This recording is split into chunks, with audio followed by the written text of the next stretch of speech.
Ipadayon sa Cebu City Police Office ang pag-require sa mga leisure bikers sa pagsulob sa face mask bisan pa man og nakadawat kini og negatibong reaksyon.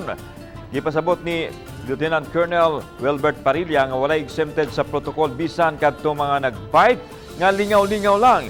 Aduna matud pay mga leisure biking nga dili mag-mask unya maggrupo pa samtang sama nining naasing hulagway.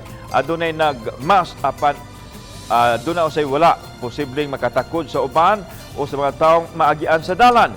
Gihatagan og ultimatum sa CCPO ang mga leisure bikers hangtod sa weekend pagsunod sa protocol. Kung aduna gihapoy mosupak, irekomendar nila sa EOC nga dili na tugutan ang leisure biking. Yes, it's really difficult, but as what we have said, that we are in the new normal. We need to do this. So we have to wear. That is not only for the safety of the rider but also for the bystanders ng ibang magian and other persons.